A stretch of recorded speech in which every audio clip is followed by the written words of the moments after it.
xibaar yu wér te wóor ca tàng-tàng ba abonnez-vous pour ngeen di mën di jot suñuy vidéo. dal leen ak jàmm seen chaîne bi di Buzz 221 HD ginnaaw ba étudiant en master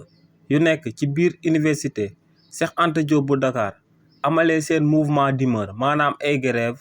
ba li ni mel daal di sabab état bi daal di débloqué lu tolloog 5 milliards ngir daal di leen di fay seeni bourse li ni mel daal di nay sabab yeneen étudiant yu nekk ci gox-goxaati ci réew mi di Sénégal ñoom tamit génn di tàmbalee seeni grève si li ni mel étudiant yu daal di nekk ci biir université Iba Der Thiam bu Thiès démb génnoon nañ di amal akub grève ba ay jàppante yu tar jaaroon seen diggante ak takk der yi ba li ni mel daal di jur benn étudiant daal di si ñàkk bëtam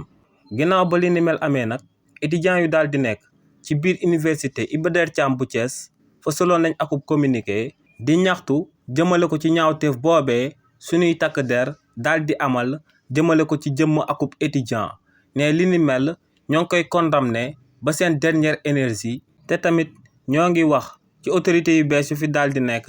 ngir ñu jël en charge étudiant boobee nga xam ne dañoo daal di yàq bëtam ba noppi daal di amal akub suivi ci jëmmam ci lu des ci jàngam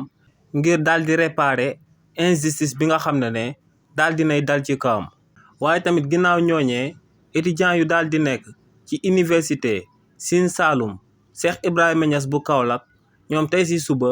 wàcc nañ ci télé bi tamit di daan amal ay grève si li ni mel étudiants yi jëloon nañ ay pneu daal di koy lakk ci route nationale 1 Kaolack Dakar ñoom nag lu ñuy daal di sàkku moom mooy état bi daal di respecter engagement yu mu jëloon daal di koy jëmale seen condition de vie yu tar yu ñuy dund ci seen biir université bi. xibaar yu wér te wóor ca tàng-tàng ba abonnez-vous pour ngeen di mën di jot suñuy vidéo.